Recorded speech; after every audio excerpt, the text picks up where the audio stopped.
Et il démarra aujourd'hui de la première ligne aux côtés d'un Australien qui a fait plaisir à ses compatriotes en réalisant la pole position. C'est Will Power, meilleur rookie qualifié aujourd'hui. Sur la seconde ligne, on retrouve Paul Tracy, l'inévitable, et Bruno Junqueira. L'autre Français, Nelson Philippe, est sur la troisième ligne aux côtés d'Oriol Servia, le petit Espagnol. Sur la quatrième ligne, on retrouve Eddie Allmendinger, le plus sérieux concurrent pour être dauphin de Sébastien Bourdet. À ses côtés, Dan Clark. On vous expliquera ce qui s'est passé également pour Justin Wilson ce week-end. Oui, c'est pour ça qu'Allmendinger est maintenant le seul à pouvoir priver Bourdet du titre. Tagliani et Dominguez. Tagliani avec son équipe Australia Team qui est chez lui ici. Enfin, quasiment parce que c'est un Québécois, mais il pilote pour les Australiens. Et l'autre pilote qui est chez lui, c'est Ryan Briscoe qui prend le départ donc dans la voiture de Cristiano D'Amata. Ryan Briscoe aux côtés de Andrew Ranger. Derrière, on retrouve l'ancien pilote de F1 Antonio Pizzonia qui fait un départ encore cette semaine, et Yann Helen.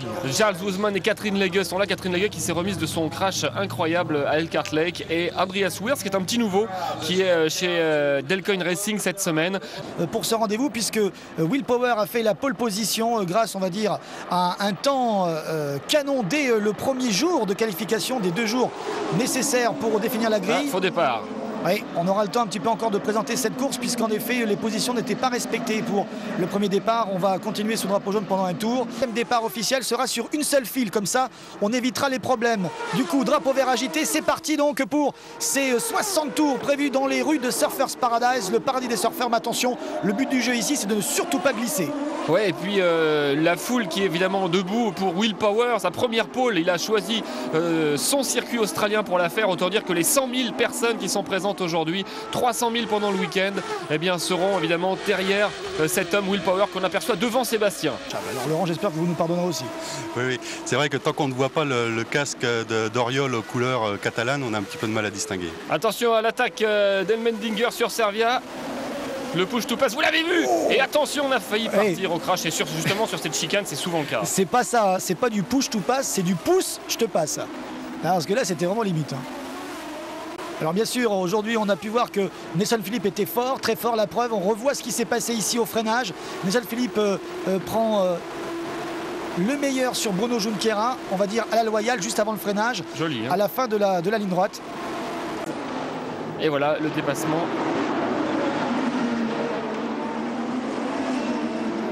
Oui, les 6 victoires, il les a déjà cette année. Il lui reste deux courses pour améliorer ce record. Et puis évidemment, le record, attention, dont on parle beaucoup, attention à Tracy qui passe Sébastien, Tracy déchaîné. On vient d'assister à quelque chose qui est assez exceptionnel de Sébastien en course, c'est qu'il vient de faire une petite faute dans l'enchaînement dont on parlait tout à l'heure justement à la sortie du virage. Inné de conduire vite et d'apprendre à économiser, ou est-ce que vraiment ça s'apprend durement? On revoit ici le crash de Dan Clark.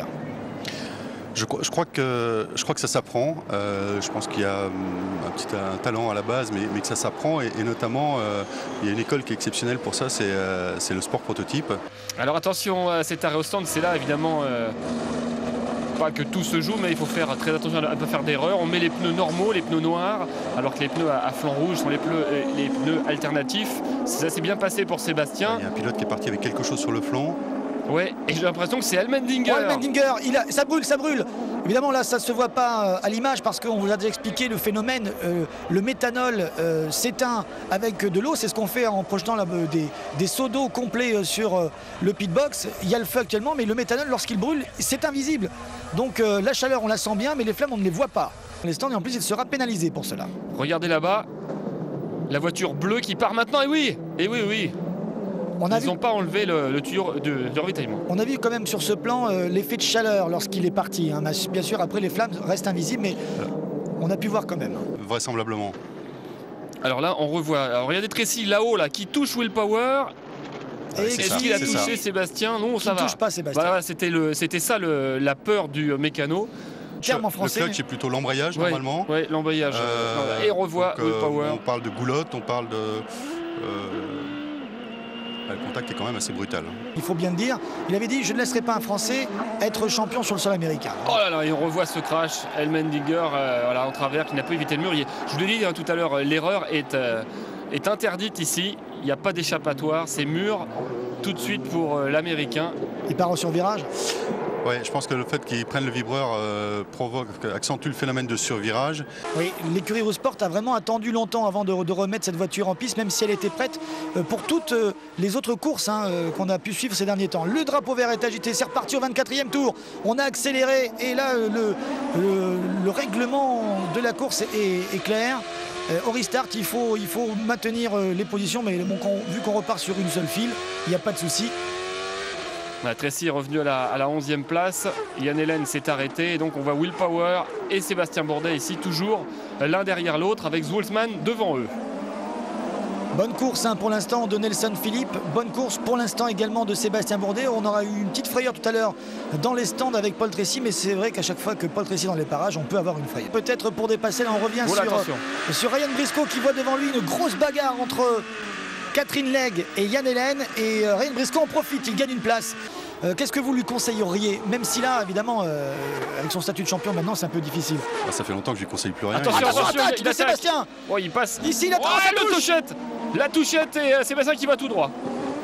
Alors est-ce qu'il n'a pas été un peu trop impatient, Sébastien? Pourquoi a-t-il attaqué à ce moment-là? C'était le meilleur endroit peut-être? Non, je crois pas qu'il était impatient. Par contre, je pense qu'il s'est fait surprendre. Je parlais tout à l'heure de la piste qui était souillée et je pense qu'il était surpris parce qu'il devait avoir une roue sur une traînée de poudre d'absorption. Et Will Power immobile. Et la roue a bloqué instantanément. Dès qu'il a attaqué la pédale de frein, la roue avant gauche a bloqué. Et du coup, ça a tapé avec Will Power.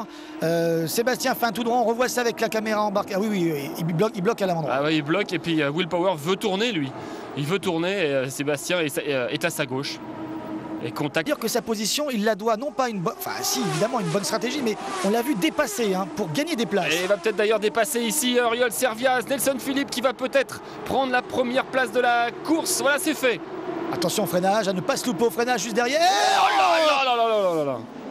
Alors, on sentait le coup venir. Oh, il est passé très vite. Là, il ne faut pas croire. Avec cette caméra aérienne, on n'a pas la sensation de vitesse, mais le freinage était à redouter. Et je crois qu'Oriol s'est fait un peu surprendre. Ouais, c'est ça, peut-être Nelson a-t-il voulu assurer un peu son freinage parce qu'il n'était pas pile sur la trajectoire. Est honoré par la réalisation locale ce week-end. Attention, Paul Tracy maintenant, freinage ici. Je suis de... Tout en glissade. Bon, non, il est fou Paul Tracy. Il nous fait une Tracy.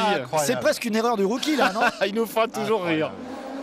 Il nous fera rire, nous oui, mais il y en a certains non. En termes de maîtrise, c'est très fort ce qu'il vient de faire. C'est très fort. C'est braquage contre braquage. On n'est pas sur la glace, mais presque au trophée Andros. Qui remet ça sur Servia. Servia qui a perdu de la vitesse depuis son contact, je pense, avec Nelson Philippe tout à l'heure.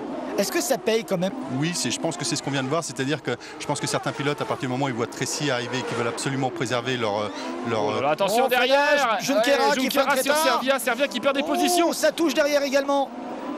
C'est la foire à l'empoigne. Servia qui est plus dans le rythme et qui bouchonne.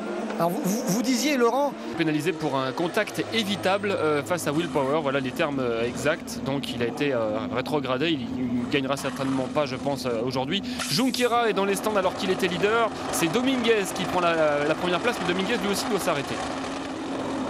Alors maintenant, reste à savoir comment va repartir Junqueira par rapport à Nelson Philippe.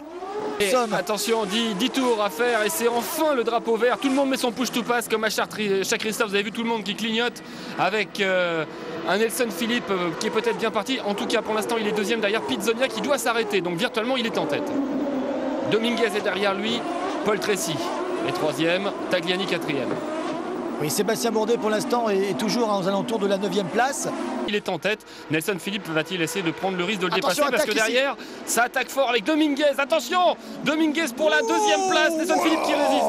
Oh là, ça va être fort là. Là, on revoit l'attaque par contre de Paul Tracy. Une attaque un peu rectiligne, on va dire. Donc ça, c'est pas ce qu'il faut faire. On a bien compris. Voilà, c'est un pilote rectiligne, Paul Tracy.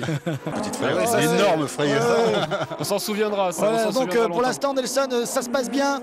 Certes, c'est pas pour le titre, mais c'est pour une première victoire en carrière et c'est très important pour un pilote.